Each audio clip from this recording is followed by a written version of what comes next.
ಅವ್ಯವಸ್ಥೆ ಇವತ್ತು ಅನಾವರಣ ಆಗ್ತಾ ಇದೆ. ಇದೇನು ಆಸ್ಪತ್ರೆನಾ, ಕೊಚ್ಚೆ ಗುಂಡಿನ ಅನ್ನುವಂಥ ಪ್ರಶ್ನೆ.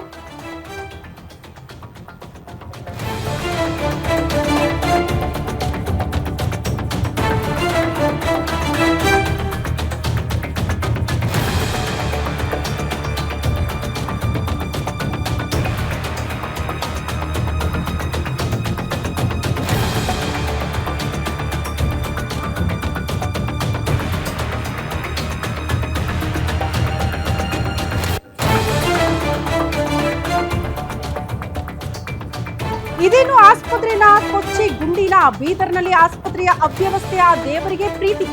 ಆಸ್ಪತ್ರೆ ಬೇಸ್ಮೆಂಟ್ ನಲ್ಲೇ ಉಕ್ಕಿ ಬರ್ತಾ ಇದೆ ಅಂತೆ ನೀರು. ಡ್ರೀಮ್ಸ್ ಜಿಲ್ಲಾ ಆಸ್ಪತ್ರೆಯಲ್ಲಿ ಇದೆಂಥ ಅವ್ಯವಸ್ಥೆ ಅಂತ ಅಲ್ಲಿ ಹೋದಂತ ರೋಗಿಗಳ ಆತಂಕ ಪಡುವ ಪರಿಸ್ಥಿತಿ. ನೆಲಮಹಡಿಯಲ್ಲೇ ಹೆಚ್ಚಾಗ್ತಾ ಇದೆ ನೀರಿನ ಪ್ರಮಾಣ. 1 ವರ್ಷದಿಂದಲೂ ಕೂಡ ಜಿಲ್ಲಾಡಳಿತ ಕಣ್ಮುಚ್ಚಿ ಕುಳಿತಿದೆಯಾ ಅನ್ನೋದು ಪ್ರಶ್ನೆ. ಪ್ರತಿದಿನ ನೀರು ಹೊರ ಹಾಕ್ತಿದ್ದಾರಂತೆ ಸಿಬ್ಬಂದಿ. ಅದೇ ಕೆಲಸ ಆಗೋಗಿದೆ.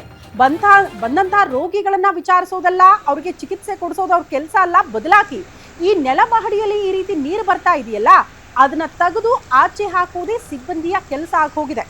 ಇಷ್ಟೆಲ್ಲ ಅವ್ಯವಸ್ಥೆ ಇದ್ರೂ ಕೂಡ ಜಿಲ್ಲಾಡಳಿತ ಜೊತೆಗೆ ಅಲ್ಲಿನ ಆಡಳಿತ ಮಂಡಳಿ ಏನ್ ಮಾಡ್ತಾ ಇದೆ? ಸರಿ ಮಾಡುವಂತಹ ಪ್ರಯತ್ನಗಳು ಯಾಕೆ ಆಗ್ತಾ ಇಲ್ಲ? ವರ್ಷಾನುಗಟ್ಟಲೆ ಇಂಥ ಸಮಸ್ಯೆಗಳನ್ನ ಫೇಸ್ ಮಾಡ್ತಾ ಇದ್ರು ಸೈಲೆಂಟ್ ಆಗಿದ್ದಾರೆ ಅನ್ನೋದು ವಿಪರ್ಯಾಸ.